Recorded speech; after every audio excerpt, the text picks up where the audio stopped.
This is going to be an extra special plant power podcast. I'm so excited. My people from Cureleaf, and they've been my people for a while, they hit me up and they said, would you like to interview Fab Five Freddy? That's where it stopped. Yes, absolutely, done deal. I would have done it for free, but don't tell them that. But in the meantime, we have the man right now, Be Noble, okay? The story is ridiculous. 2 joints, 13 years. Let's hear from the man himself. Be Noble, how you doing, brother? Good, I'm blessed. Happy to be here. Thank you for the invite. No doubt. Well, right. First of all, we have Fab Five Freddy's going to be coming on afterwards.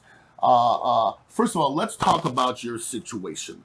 13 years in jail. Why were you in jail for that long? Well, technically, they in New Orleans, we have a 10-year cleansing period before you could get into any other type of criminal activities. I had 9 years and 6 months clean. They took the 6 months and like in a sport game, they used it as technicality, and they pinned on me like I learned nothing. They got me in court and said I was like a person that had a flagrant understanding towards justice, and I was convicted in like a matter of about an hour's time. And that was just round 1. That was for 2 joints, by the way? Yeah, so it could have been, they say it was equivalent of 2. Equivalent of 2 joints. Yeah, but where I come from, bruh. About a half a joint. Yeah, definitely. No and the people I knew at that time, man, we was going to put it in a cigar and just smoke it. But if we would have made it that far, we'd have had to cut it. No doubt. So in the cats that it actually belonged to tried to come and help me out, but it didn't work. So they took my pass from running the streets. Before anything, you know, I was using drugs. I was a user. No doubt. And they took that and they collaborated. With them 6 months, and they took me out the game for that. Unbelievable. Yeah. Well, Cureleaf is doing a wonderful thing and helping out people like Mr. Bernard Noble, and I can believe 10% of the proceeds are going to go towards people like Bernard who need help. And so, for a person like yourself who was behind bars, probably pondering life for a long, long time, what happened? How did it happen to where Fab Five Freddy became part of this and he got involved in a movement? So it's still a mystery to me. You know, I was always optimistic about shit. And one day his name came across the rail with being interested in my case. So I got real excited because he didn't know me, but I knew of him just from messing with that TV. So when he got the chance to meet me, we talked. He explained, you know, he didn't know if I was a cat from hell. He wanted to meet me. And when we met, it was instant. You know, and from there we collabed on, we stayed in contact after I got out of prison. So we talked about doing a collab on documentaries and designs on the brain, and we stayed in contact and we connected like that, and it's been up ever since. It's beautiful. And now, for a person like yourself who spent that much time in jail for a plant, we all know how ridiculous it is. For you to see where the plant has come from that point, and you have people driving down the street. I drive down the street and I pass 15 dispensaries along the way. I mean, does that make you smile? Or does that make you sick to your stomach from the hypocrisy of the whole thing? Nah, that was the plan from the start. So, bro, honestly, you know, to everybody, I was a sacrifice. I feel good about it that I made some kind of, you know, progress. It's not a lot, but it was brutal for me. But it was progress. It was something that had to be done. I had to learn that along the way in jail. I accepted it. You know, it's spiritual. You know, just as like physical. And I come from a rough place. So after I came out, I knew that was the plan to make me upset to come back. That's where you get that recidivism thing. Now, recidivism, is that even a thing? That's a word that they throw around. That's a word that I get to screaming and hollering right now. Like, what do that mean? I don't think it means anything. You know, and that's another trickery that the system got, a bunch of manipulation. It's bullshit because I hate for people to talk to me and tell me things like what they be trying to do it softly, and he'll say, "You think because you did what you did, they should have laid you down like that." And I flip all the way out sometimes. All the way, I get it. You know, it's worse than when I wasn't in front of all of this type of shit and went for a job. I got called a felon, you know, and I hate that word, bro. I hate it too, because the same people that are calling you felons are driving down the street to go to Curaleaf now. You know what I'm saying? So I feel good about the progress. I'm not bitter. Oh God, I'm around some good people. Good for you. I'm super happy. You're blessed. I'm blessed, and I just accept my mission. You know, so I'm ready to keep it going. Now, where do you go from here with cannabis? Obviously, you're an advocate for cannabis. Way back in the day, they threw you in the pen for cannabis. You still embracing it, obviously. Yeah, that's the exciting part. You know, the plan that they had for trying to treat me like a piece of shit for a little. You know, now I get to do it. I get to educate, and I get to have a lot of fun now. So that's gonna be the best thing for me. No doubt. I get a chance to donate proceeds to organizations that help me out, and get to advocate and educate a little bit. People want to hear about my horror story. No doubt. You know, so I'm fine with that, and I'm the education piece now. So I take it like that and keep going. Well, you seem to be good people to me. And there's murderers walking around the street. And they putting people in jail for a plant. Yeah, I was in jail like I was talking about earlier. I was in jail with cats that was married. And after his wife have a baby, he have sex with his own litter and have a baby. And they give him 4 or 5 years at a time. And I got involved one day. They put me in a room with these cats and he was crying. I jumped up and I just whopped him. Really? Yeah, I attacked him because that's the uniform you have to have in prison. When you something very little thing you don't like, if you speak to me, you get attacked. So he was complaining about 4 years. Here I am sitting in here for something that, you know, and he crying. Yeah, right. And so I just jumped up. I was stressed. You ain't messing around. Everybody fucked over me on the streets. Man. It was dark. It was getting dark in there. My heart was getting I can see it, brother. And I just got up one day and he was talking about that shit like it was a cakewalk. And he only had 4 years and he was stressing. And I always had my little setup so I could knock your ass That's out. it. And I went to my setup and I just hit him. You gotta do what you gotta do, brother. I just struck him because of my own problems, and he whining about something where he actually hurt somebody. And I ain't do nobody's shit. Unbelievable. So I took that pressure out on him, and it's how I'm able to be here today, because that's how they, you know, but I didn't take it out with me. I left that shit in. No doubt. But there's got to be stuff pent up while you're in there, and I just couldn't imagine. Well, Bernard, you seem like wonderful people, dog. You hooked up with wonderful people with Fab Five Freddy and Curaleaf, and anybody wants to, you know, represent this, and this is the beautiful thing, go hang out at Curaleaf. Get the Be Noble pre-rolls and represent. Now we're going to bring in the wonderful Fab Five Freddy, so nobody go anywhere. Yeah, appreciate you. Thank you, brother. You're a real brother. Now, don't be back. Don't go anywhere. We'll be back with Fab Five Freddy. We'll be back. Yeah.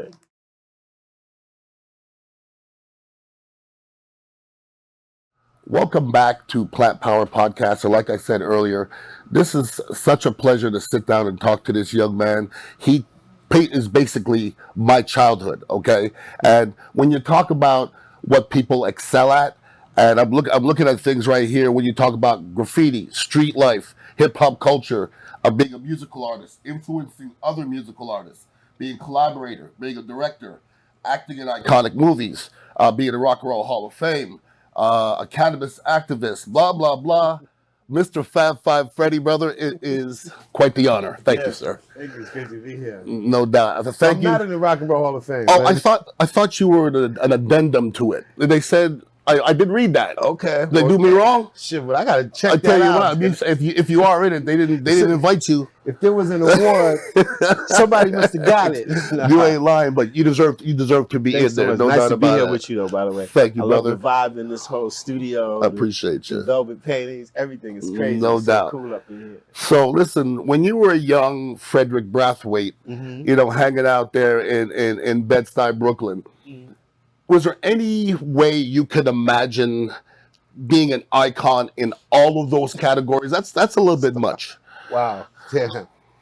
Not at all. I mean, just trying to do my thing, stay out of trouble, create some stuff. I'm just a serial creative, and just been blessed and connected with some good people, made some moves along the way, If somebody asks you what you do, I think that'd be hard for you to explain. No, not at all. I'm pretty much, I have dabbled in different areas, but primarily it's been visual art and filmmaking. Okay. It's been my main creative output. Then I kind of ended up doing some things in front of the camera, like Namely, which, a lot of people connected with, a TV show on MTV, Your MTV Raps. And then I've made a bunch of cameos in films just because a lot of friends are filmmakers. And like, hey, Fab, do a little moment, a scene. So a long string of cameos. But pretty much I make art and I've been involved in making film, and that's what led me to being involved in this cannabis business. Unbelievable.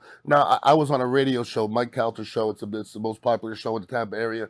And I said to him before the break, I'm going to be interviewing the most influential name in hip hop history. And they all looked at me and I said, I'll tell you who it is during the break. So I said Fab Five Freddy, and I said this to about a dozen people, and nobody has given me even a name that is bigger than your name in the lore of hip hop. Now, are you going to accept that? Because if you talk about the whole grand scheme of thing in hip hop, to me, you're number one. Wow. Well, thank you so much. I mean, this is crazy, but yeah. Wow. How did that start? Once again, you're on the streets, and if you look back, you didn't start hip hop, but I'll be darned if you do any documentary without your name in it. Yeah, well, I was really interested in what became hip hop even before that, just following local DJs in the streets of Brooklyn when I was a kid coming up. A lot of it started with these, once again, mobile DJs that pretty much played disco, soul, funk, before disco became a really big thing. And that's what inspired what became known as hip hop, which then later, when I heard about something different going on up in the Bronx than what the other kind of mobile DJs were playing, I got really curious about it. Sure. And then when I saw early on what was being made, I thought that was incredible. And it was just, I thought, well, a movie about it all would be good. So that's one of the first things I did that I think had a significant impact. I had the idea to make a film, which becomes the first film on hip hop. Sure. It's a film called Wild Style. And that is, the idea was to connect the breakdancing, the rap music, the graffiti art, and the DJing like as one thing. Yep. And the film kind of worked. I ended up being in it. That wasn't a plan. And so that's what you say. That's what you say. Yeah, it was like the last minute. There was like one character that had me. I was totally cool to play the background, but that things got altered along the way. So, to me, when I looked at somebody that you would be compared to in the industry, the only name that came to mind was Rick Rubin. Okay, and I know you know Rick Rubin personally. Yeah, I was around Rick when he first hit. When him and Russell created Def Jam, absolutely. But you dig deeper than Rick Rubin, and would you say you're just an artist, and you know what looks good? Well, that's at the core of what I've done is that, and I've just been really fortunate. I guess the instincts have been good. There's certain things that I've been connected to that have actually, turned into something and developed stuff. So, like, once again, when Rick Rubin made his first record with Russell, It's Yours for Tila Rock, like, I was in the mix. I had already been, because Wild Style came out first. Sure. So when Russell Simmons and Rick and those guys were all coming to the downtown scene, which is where I already was, we just all met and we were all trying to figure stuff out. Sure. This is really pretty much all it is. But I've been really fortunate and really blessed. I continue to remain curious and have been able to continue to, do some things that have... I'm actually doing a podcast that just begun on the 50 years of hip hop. Really? So, yeah, I'm going to be doing that. It's telling some of these stories from the beginning and how that music thing all came together. Sure. And then obviously I'll tell stories of how I got involved. Similar to what I'm sharing, like, really was the movie Wild Style. That no doubt. helped lay a foundation. And then that was something that I guess when I got asked to host Yo MTV Raps, which becomes the first, rap show, they had seen the film and knew also that I had a relationship with Blondie. Sure. Because I connected with people on the new wave downtown scene in New York. And they were very supportive of my work. Also, another homie I used to run with, rest in peace, a visual artist we talked about earlier, Jean-Michel Basquiat. We were both connecting at the same time in that same New York scene. And Debbie Harry, Chris Don from Blondie were really supportive, brought our work, hired us to do paintings, spray paintings on the music video sets they were doing. So that's what some of the first stuff I did. And then they make the first kind of hit record that most people first hear rap was in that song. Rap Shit. So yeah, it's been some nice highlights. Unbelievable. I have my boy Heavy Lyrics, who's is a big hip hop artist in this area, and I said, I told him I'm interviewing you, and I told him about Rap Shit, and he said, "What are you talking about?" So I put it on, and he just stood there with big wide eyes. He'd never seen it before, and I'm amazed that people in the industry, I guess. That's a lot of digging to get back to that, I guess. Well, it is in a sense, but one of the blessings of the time we live in is everything like this, if you get curious, is a few clicks away. Correct. So if you're really curious about how a lot of this went down, you can click around and it'll be right there on YouTube, and you can get a peek at it and see what's up. Real talk. That's what the smart cats do. There you go. Now, once again, this podcast is called Plant Power Podcast, so we'd be remiss to not be talking about that beautiful plant, which is cannabis. Yeah. Now, I'm 55 years old, and I first smoked cannabis when I was 35 years old. Wow. Now, that's late. Is that because you were a professional athlete? Exactly the athlete and that's the stigma exactly that was created? Yeah. Well, it's not the stigma part. It's just the fact that they would have suspended my ass and tested positive. That's even, and I just found it counterproductive when you're smoking this beautiful plant to chill you out, and everybody's stressed out that they're gonna fail a drug test. You know what I'm saying? So that's a good point. To me, it was counterproductive, and I started smoking when I was 35. Probably a good thing I waited this long because I surely do enjoy it. Yes. Now, your exposure was completely different than mine. From what I've seen, your father grew up when you were growing up. Your father and all his very influential black friends, which is good for you to be involved in that, were, you said, almost cannabis connoisseurs. They spoke about cannabis almost like everybody talks about wine, you say. Exactly. That's exactly perfect description of the environment I grew up in. And my dad was close to jazz musicians, a lot of artists, a lot of activists in the community in Brooklyn. And they were all cannabis aficionados, smoked cannabis daily. And so I tell that story in my film, which you can see on Netflix, Grass is Greener. Beautiful. Which is a film I made a few years ago that tells the story of the history of cannabis in America, its connection to America's music from jazz all the way to hip hop, and then the criminal justice nightmare and how they disproportionately have criminalized people of color and people that have challenged the politics of the existing governments, and they've used created this whole nightmare scenario that has criminalized a lot of people, like Bernard Noble, who to tell the story of the criminal justice nightmare, I looked at several cases, but I had seen Bernard's case looked at on a Vice TV show called Weediquette. Yeah, I've seen it. They were interviewing his family. It was really sad. It was really shocking that for 2 joints worth of cannabis, he was given a 13-year sentence. It was just insane. So when I was looking at different cases to focus on, I chose to focus on his because it was just so shocking. No doubt. Plus a lot of the history of jazz, which I look at in America, as well as Louis Armstrong, who was a huge cannabis aficionado, all from New Orleans. So there's so much of the culture in America, music culture, as well as cannabis culture is really developed there in the beginning historically. And the irony that Bernard was given this extreme sentence, so a lot of New Orleans is in the movie Grass is Greener, y'all. If you haven't seen it, you better pull up on Netflix. Pay your bill. That's what I'm saying. You know and I watched it, and I didn't know a lot about Louis Armstrong. And after I watched that documentary, Louis Armstrong might be single-handedly responsible for some of these laws because he was smashing white girls back in the day, wasn't he?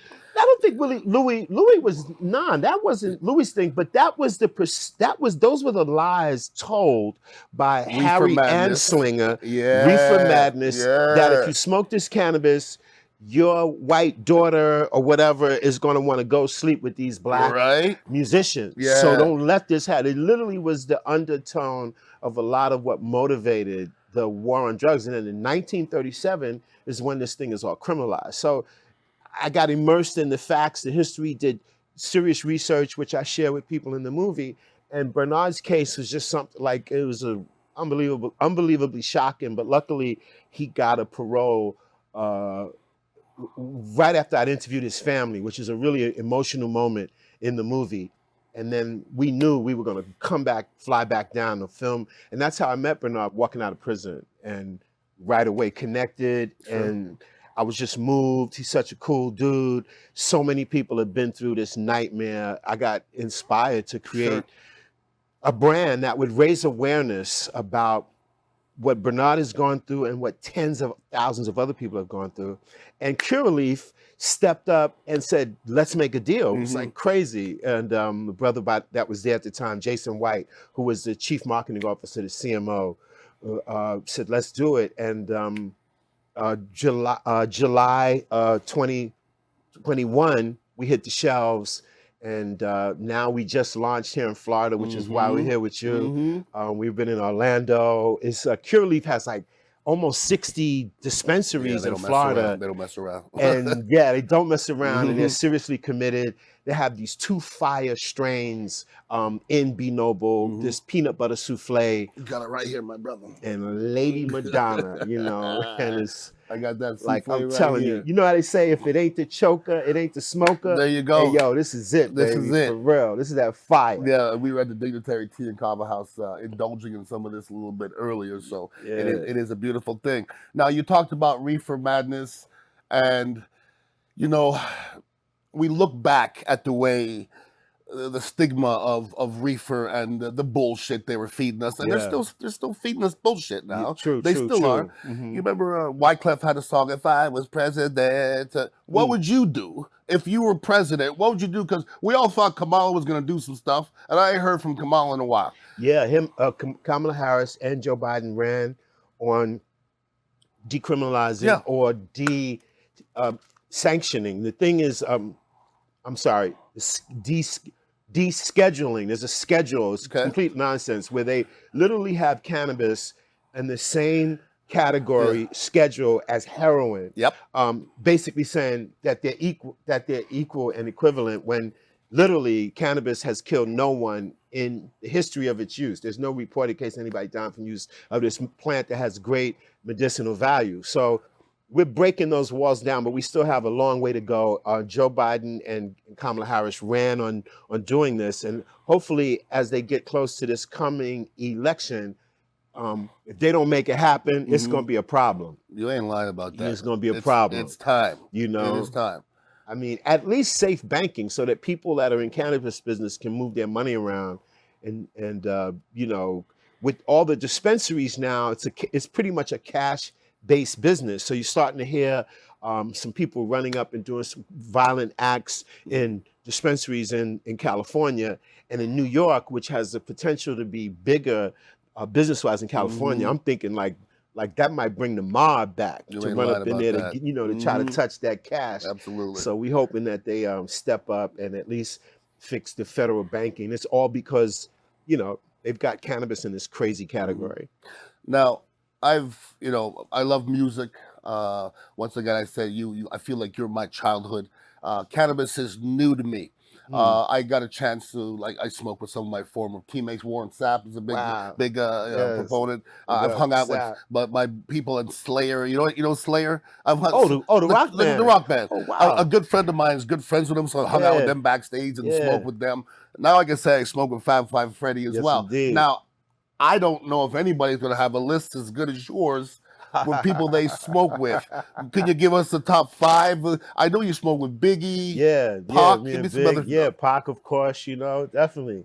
Shit, Snoop. I mean, it's funny. Bernard always talks about this moment in the movie Grass is Greener, right? So Snoop is in the film a lot. He's really breaking down his cannabis history, telling some stories. And at one point, I'm in Snoop's studio, and we vibing, and Snoop is smoking as he always is. He says, "Wait, Fab, man, of course you got to hit this." And I take a hit, and I like cough up a lung. I'm like, I remember.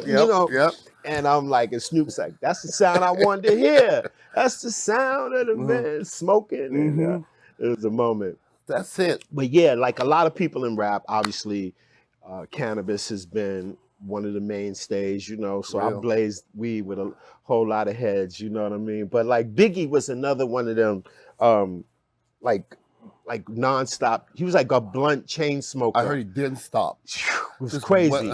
He'd be having little C's and then roll them up and shit, Yeah, it was crazy. I heard stories of some dude brought 2 ounces and was hanging out, and he looked over and he saw Biggie stuffing it in his pocket. They said Biggie was just like a blunt fiend. No, I can't even speak to that. But Biggie definitely was smoking. Another person that I tell a story of in my film is a brother from Harlem named Branson, who was a cat in the 90s that had a really good Cali connection. He was a legacy dude, street dealer. He was the first burner. Well, that's right. He was kind of a burner before burner. And so many rap people at that time, Redman, Method Man, Biggie, I mean, there's over 50, 60 records shouted him out, mentioning going up to Harlem to get that Branson.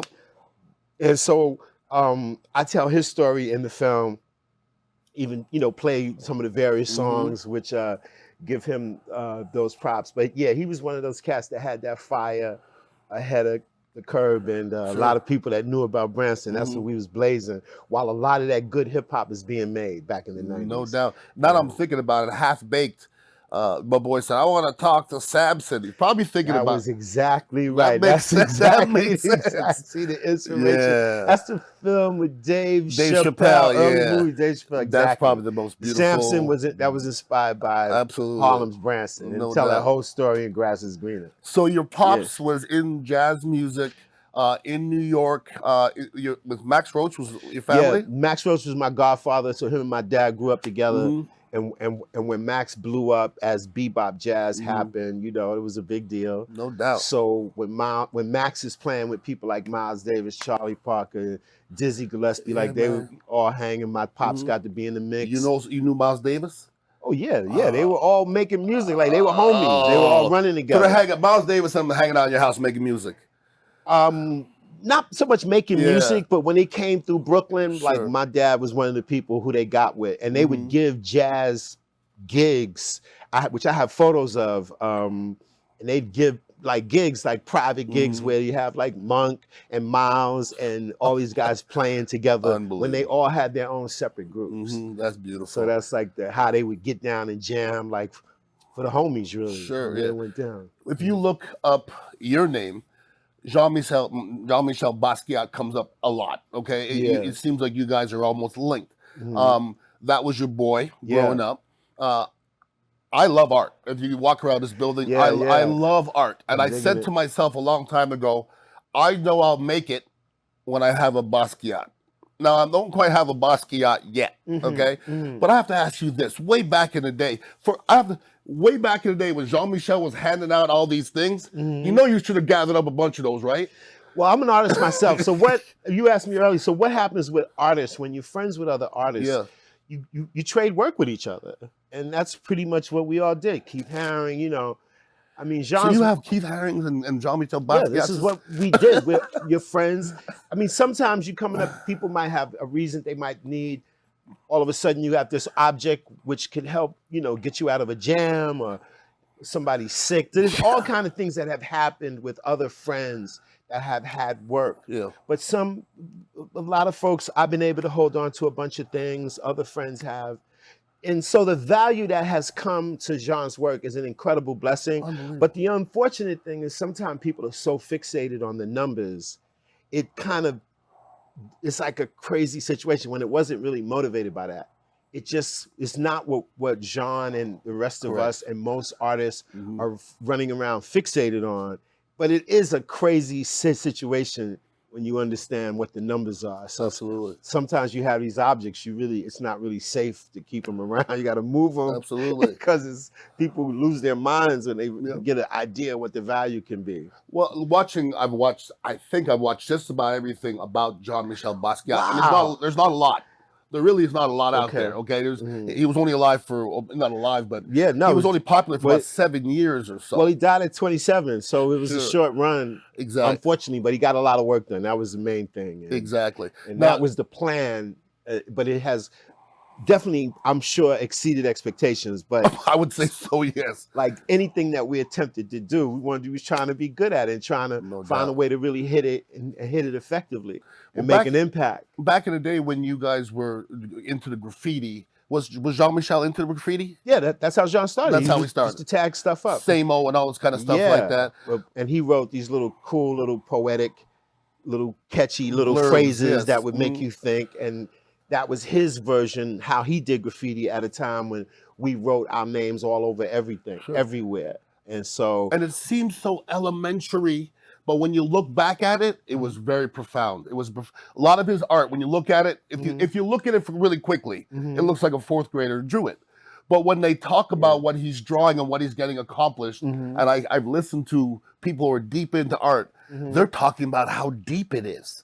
well, when you understand art history, you see, like, which was the cool thing. One of the things that connected me and him early on was, see, I used to cut school and go to the museums around New York on my own, so I got real familiar. Sure. And Jean did the same. Plus, his mom had taken to museums a lot. So we were both very aware of the idea of being an artist, art history, and so we both knew about a lot of artists that we both could talk about. Most of my friends I ran with, I couldn't talk to them about Warhol and Caravaggio that was mentioned in the man's song. And I knew about all this stuff at a really young age and understood how to, kind of a little bit about how the art world worked. And Jean did as well. That's how we both meet on the downtown scene in New York, trying to make moves and connecting with people that would then support our work. And Blondie and them and I talked about was some of those people. Sure.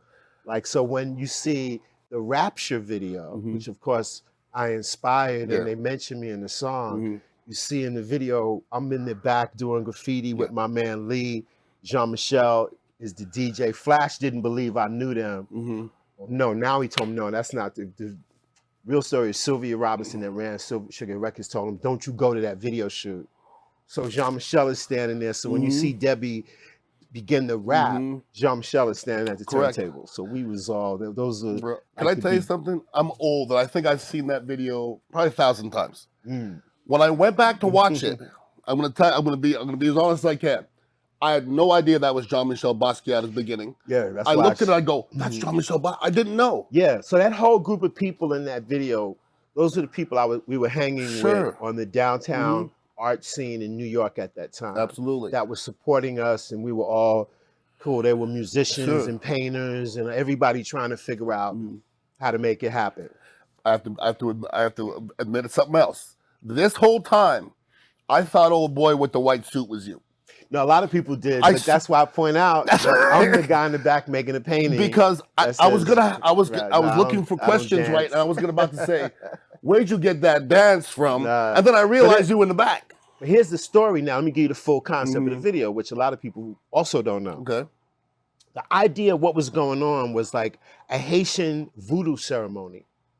If you remember, there's these black women like dancing around with the white outfits on. Yeah. And then this guy with that white suit, that's a character that performs in Haitian voodoo. Okay. So that dance he's doing, that's where, and so Chris Stein, who was Debbie's boyfriend, and that was the core of Blondie, that was his concept.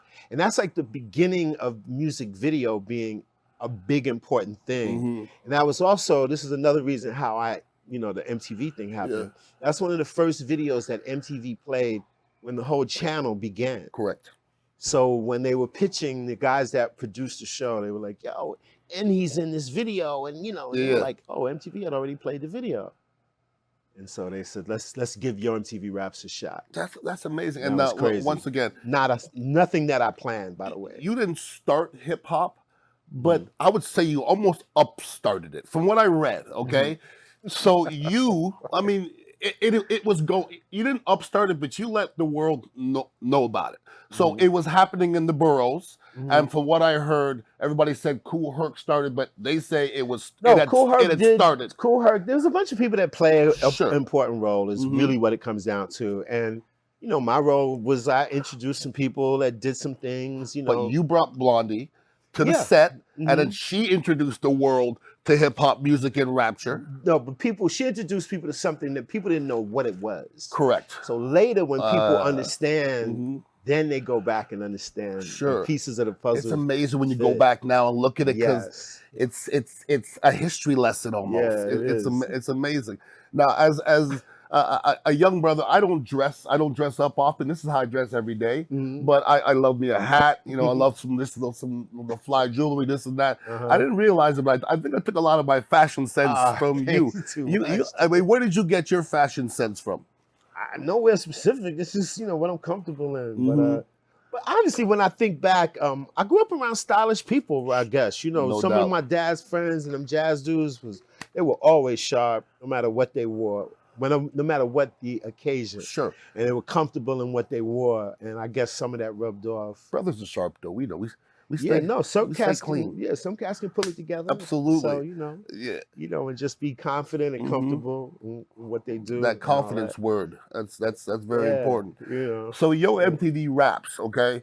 I was telling you, playing football back in the day, we used to tape it and then come back and replay it and then play it over and over and over and over. You get royalties from that? Is it being replayed? No, I don't own that. I don't own that. That's the way TV works. You don't own the content. But they're not replaying it anywhere? Actually, so the problem was with YouTube and everything, we have access to a lot. In the beginning, people didn't cut the videos out.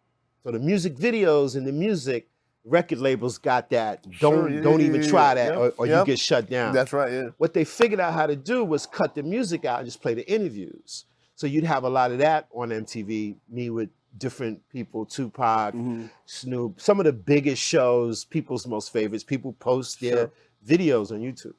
But just recently, I think on Paramount Plus, there's a bunch of the old shows. But once again, just the interviews. Okay. But really good stuff, which is amazing because if your interviews were amazing, though, brother. Those interviews. I mean, I went back to look at a few of them. Thanks. Some of them were. They had me on the edge of my seat, and they. Wow. I was trying to think of some of the NWA one was definitely different. I was going to ask you, who's the most outlandish person you interviewed? If it's not Biz Markie, I don't know who it could possibly be. Outlandish? No, not Biz. No. Biz was just a great showman. So we just had great fun together. The time, shows we did. But outlandish? Oh boy, that's just shocking. I mean, Some people look like they're hard to interview. Like I think Pac is an easy interview. Yeah, Pac loved to talk. You know, so he was always fun. But one of my most fun interviews or most impactful interviews, I think, with Pac is when I had him on I was the first person to get him to talk about his Black Panther background. Right. Yeah, that's right. Yeah. It was the time he was in the studio. This was before he got with Death Row. He was in the studio with Coolio, MC Breed. In fact, when you see that at one point in the studio, before we go outside and I ask him about the Black Panther thing, he does this freestyle where he just off the top freestyle and rhymes about everybody in the studio. It ends with throwing me in a rhyme, and then it was so perfect. And then shortly after, about a year or so later, he would be with Death Row, and that was it. All change to another level. But yeah, so there's been outlandish. Flavor Flav is hard to interview. Well, I wouldn't call it outlandish, but difficult. Yes. Was MC8, who was a super West Coast gangster. Okay. He would be like, Chia, he would talk that talk in the realest kind of way. And he had so much real gang drama that all the cool, we must have thought of 10 different locations, and because the different sets and in different areas, man, I can't be there because Yeah. so-and-so, or we Oh, so can't this is do real. This is Crenshaw real. because of this one. So we literally had to go all the way in downtown LA in a remote area, and that was the only place he was comfortable because he had real drama with various gangs. Is he still alive, MC8? Yeah, he definitely still is. Yeah, Wow, yeah. unbelievable. But he's smart. That's why I guess he's still You ain't alive. lying. There's He a lot knew of where our not to brothers are go. gone. A lot of our brothers are gone, unfortunately. Yeah. What do you think about hip hop today? Once again, I listen to incredible. hip hop from the beginning. Okay, Yeah. so I remember way back I drove to New York, to get Rappers Delight when I was from Montreal, those kind of things like that. Oh, that's right. Yeah, you from Montreal. That's right. And then wild. I listen to today's music, and I don't dislike it. It doesn't really resonate in my ear. Yeah. But I heard an interview one time with LL Cool J, Mm. and the interviewer said, "Well, I don't really like today's modern music." And LL Cool J said something to me that I couldn't agree with more. He goes, "Isn't that what your father said?" He goes, "This is just the evolution of music. We can't expect the music to be the same as when we were growing That's up." a good point. And to that, I just said, it's about the evolution. Do you like modern music? Some, yeah. I mean, I listen to different things. There's things I like, but there was whack records coming out and in like every period. That's like true. in the beginning of rap, everybody putting out a rap record Yep. wasn't dope. It was trash. That's true. That's why if you listen to early hip hop and early rappers, almost every rapper addressed this kind of mythical sucker MC. Sucker in Run DMC's first song is called Sucker MC, where everybody is kind of challenging this whack rapper. You a sucker MC, and I'm gonna address you. And every rapper had a moment to do that. And some people feel like that sucker MC has arrived lately on the scene, but there was sucker MCs then, and I think in every era of music. But I listen to a broad range of everything, so I got broad taste. But there's some new cats, young cats I listen to doing things like, are you hip to Coast Contra? See, these are young brothers that got that lyrical thing that you would really like. They might give you a little leaders of the new school kind of energy. Boy, okay. I think Rascass, one or two of these cats, I think are his offspring. Oh, really? Yeah, and they are crazy with it. And so there's a bunch of cats in the new space that got lyrical content. Sure. That's my main thing. And then some of the other stuff is just good to play. I don't go to clubs that much, but some of that other Southern type stuff is good to dance to. I was in sports radio forever, and listen, we could ask forever MJ or LeBron, and listen, I just think they're different animals. You know what I'm saying? Yeah, true. Like Exactly. when you talk about Biggie, Pac, I think they're different animals because I love both of them. Yeah. What other names would you throw in that hat? The other day I heard, who said it? It might Jay-Z. He said Rakim. He said Rakim at that time was so far ahead of everybody. Oh, no question. You agree? So the way I get down is that I have favorite cats. I've been involved in hip hop so long. I have favorites from different eras. Okay. So as the eras change, a different cat will step up and be strong and dominant for me, symbolic of that era. That's how I look at it. So I don't break it down to my top five because there's been so many artists. So in the very beginning, Melly Mel, Grandmaster Caz, Kool Moe D, a lot of cats in that first phase.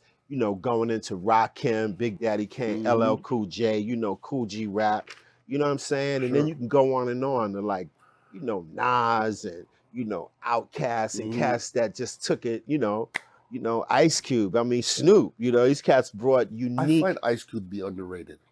Well, yeah, he could be, but he's not underrated like in my book. You feel me? Yeah. But it's a very individualistic thing, you know what I'm saying? Like who's your top cat? But different eras, I've seen different cats smash it, and then another era comes in and another cat, is there. Yeah, man. So what do you think about, and especially lately, I've been seeing a lot in Instagram and the different social media, people talking about the record industry and the way it's handled hip hop and black artists, of how like they were spitting out the NWAs. They were good to spit that out, but they didn't want to really spit out the conscious rapping back in the day. Did you feel that? Online. No, I don't really agree with all of that. I just think that certain styles have changed and then it comes down to what the audience wants to buy. Correct. You know what I mean? And certain people had their moment when that was the thing, and I think some artists that are doing conscious stuff, they may not have the level that they had when they first broke through, Sure. but there's still an audience for that. And even more so now, I think with the internet, people have access to what they want to have access to.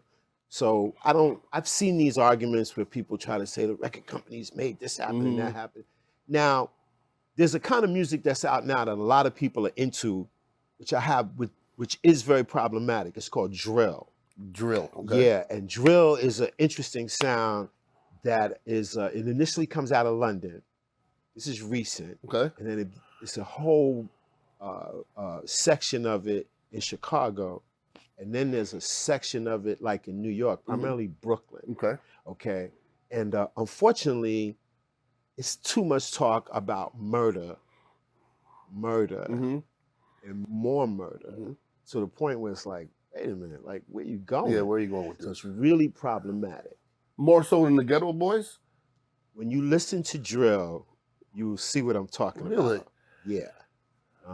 If you know about what goes on in Chicago, you know, it's really problematic. And that's a shame. And so I just saw something where they were talking about like the labels should be, I don't really know what labels are specifically profiting from that. It's so easy to release your own music and things go viral, but that's really problematic. No doubt. Now, what do you think about the record industry in general? You think it's in a good place? Because I don't really think much about it, because really it's not really about record companies as you they don't were hear about them traditionally. anymore. They're not really necessary, really. So if you really understand how the music game works, and I'm not in the music game, but I have friends, I think what Steve Stout is doing with United Masters is there's a digital way to do it now. So, but you have to be really savvy about that. Sure. Okay. And but there are young artists that understand how to manipulate those digital channels and those social platforms to get their music out. Labels what they want to take and what it's worth. It's not really worth it if you really understand how the business is structured. Sure. So it's a very inequitable business. No doubt. Now, Fab Five Freddy, you've done everything, brother. Like literally. And it just seems that way. Well, me, okay, it seems that way, but your bio says you've done just about everything. Yeah, no, anything you still want to do? Anything out there you still want to be known for? I do what I'm doing. I make film. There's other things coming. This business that we created, this Be Noble thing is growing. We're just beginning. The potential for this is quite massive, and I'm really excited. I'm going to be creating more content around what we're doing with Be Noble. You know, once again, the concept of the brand is we donate a percentage of what we earn to organizations helping fix the harm caused by the war on primarily what ends up being people of color for nonviolent cannabis Which offenses. they said they would do, but they didn't do. Well, we're going to, remind people that this is a situation, and the organizations that we're donating to in Florida, it's an organization called the Green Book Academy. We're going to be pushing the content about what these organizations are doing. In Massachusetts, we donate to an organization called Mass Cultivated, which is taking people that have been incarcerated, nonviolent cannabis and other kind of drug-related things, and teaches them how to work in the cannabis space. So there's various organizations that are doing incredible work, and we want to shine a light on them while creating fly content. And we've got a Grass is Greener series in the works, which is going to expand on what I did with the film and look at legacy players, like Burner and Cookies and other players from the real core of the business getting into the legit market. Look at what's going on in Europe. Look at other musical connections to cannabis. Follow what's been going on with Bernard as the Be Noble brand expands. So that's some of what's on the agenda coming up. That's beautiful. It's been really great to hang out with you and meet you. Yeah, man. I mean, I'm glad to have you at our digs. Yeah, and here in Florida, we feel like we're coming up. We still have a long way to go. New York, when you're here in Florida, when you go to New York, people tell me it's a wild, wild west in New York as far as cannabis. How is it different in New York than it is here? Yeah, well, we just the legislation just passed a couple of years ago, and now the regulations are coming in. In this 1 year, there have been a lot of people that just sprung up in the gray area, and have been just because they decriminalized, Gray they're not area. locking people up and putting them in jail. But now they're cracking down on all the illicit bootleg shops Okay. because the first shops that have been licensed are now Correct. beginning to open. So the reason the government, they let it happen is to Sure. get some of that tax revenue. Sure. All those other places are not paying taxes. But it's great. The intent is good. We have a really progressive cannabis legislation in New York with a specific intent to fix some of the harms caused. So the first people getting licenses, many of them are people that have been impacted by It the should be by the that way. cannabis laws Absolutely. and it's really remarkable what's going on. So they're trying and just starting off to do the right thing. And Sure. so it's looking good. Well, see. good. We'll Well, see. hopefully we're heading in the right direction. Yeah. And for us here in Florida, we want to keep on doing what's right for our state to be heading in that right direction. Yeah. And I mean, in New York, do they have people hitting up congressmen? I mean, does that even help these days, you think? It's how we got the legislation that we have. It's a long, protracted, chip away at it like struggle when you think of it. Just in the time that my film came out, like when my film came out, when you see Grass is Greener, I focus a lot on the fact that even in New York, a lot of things I didn't know, like even though it was relatively decriminalized, disproportionately people of color were the majority, more than 2/3 of the people being like arrested. People living in public housing were losing their right to public housing. The things that were really going on that I knew nothing about, that I talked about in the film. And then this woman that's in the film, Cassandra Frederick, who at the time was the New York director of Drug Policy Alliance, she's now the national director. And what I didn't know, that she was the main lobbyist. So I met these real people on the front line that fought the fight. The reason we have the cannabis legislation in New York, and they've been really supportive of what we've been doing with Be Noble. They came to the launch. Crystal People Stokes, that authored the bill in New York, is a big support of our brand. So those are remarkable, fortunate support that we've gotten, and just looking to build on that. Is Be Noble your brand? Is it your guys' brand? Or was it that's something that I had the idea for, talking with Bernard. Like he said, when he came out of prison, we stayed in constant contact. I had some ideas, and we put some things together. And then when we pitched our idea, which we had fully developed, we created our own packaging and everything. When we pitched it to Curaleaf, they said, let's make a deal. Wow. And so just was really fortunate that we got with a company that has the ability to put our brand in different states and support the cause that we're giving back. And that's where we are. Bro, you're the ultimate collaborator, my friend. It's been, we're trying to do the right thing. Yeah, but it's, you trying. we're helping. Yeah, no question, baby, because we're trying to get this thing really big. No doubt about that. And get the word out. So, well, it's time. It is because, time. it's really hard to market cannabis, by the way. I mean, In what way? There's restrictions everywhere Yes, on there is. what you can do. Correct. You can't advertise. Keep in mind, this is a plant that has killed no one. Correct. But you can't, it's like, you could understand that for liquor. You can't, liquor kills, people can die from drinking too much liquor. A lot of people. You drink too much, smoke too much weed, you just go to sleep. Correct. Eventually. So it's hard to promote cannabis, really. The avenues are limited. So what we are fortunate is what we do is we tell the story of how Be Noble was created and what our intent is. And that's how we're marketing our brand. People love to hear about our stories. I've been on MSNBC about 4 or 5 times with different people. And, I wrote an op-ed. I plan to write some more. And, You stay busy. You like stay busy, my being here brother. with you, getting to tell his story, baby. that's Somebody that really knows hip hop and all this shit. That's it, That's man. what we doing. But seriously, Curaleaf stepped up in a crazy way. It's been a blessing rocking with them, especially here at the Grow. Like it was the most diverse Grow Isn't it amazing? team here. Yeah. Brothers with super smart, busting down, like the biggest Grow I've seen. Really impressive.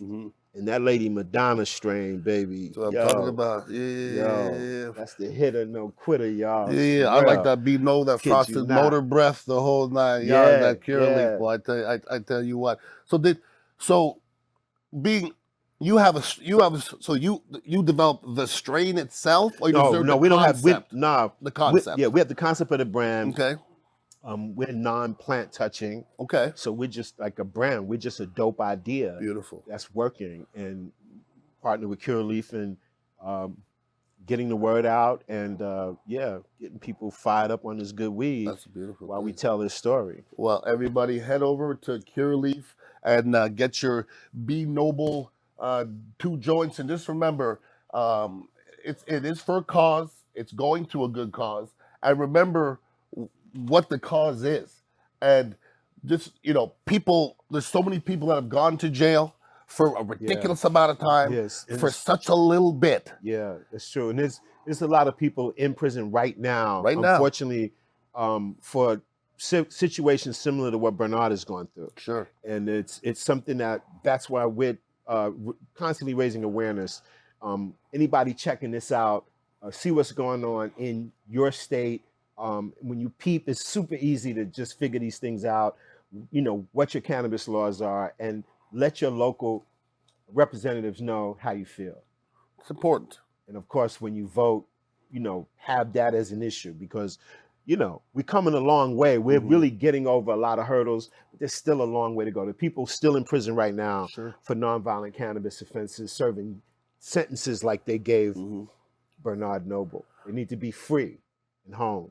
Agreed, 100%. And Fab Five Freddy, brother, you're an advocate. We need more people like you. This has been an honor. This is real. Thanks, I've interviewed really some amazing people, and thank you. This is something I'm gonna tell my grandchildren about back in the day. If I ever get any. If I ever get any. Okay. We're in no rush. We're in no rush. I hear you, man. Damn, that'd be dope. Thanks for having me, man. You're a fly SOB, brother. We'll run out of here with this velvet painting of my man right, Biggie. with the Biggie. Watch it. Keep an eye on him before you don't run out of here with the Biggie. Well, once again, big ups to Curaleaf for making this whole thing happen. Go head out to Curaleaf. It's all about choices, and I think they have the best customer service out there. Go check them. Wonderful flower, the whole 9 yards, and go get you the Be Noble joint. And it's stuff is and the then best. once you hit Curaleaf and get some of that fire weed, hit that Netflix, pull up Grass is Greener, light up, and watch that movie. We're gonna do that tonight. Everybody have a wonderful night. Go out there and smoke something delicious. Head over to Curaleaf. Thank you to Mitra 9. Everybody have a great time. Peace out, everybody.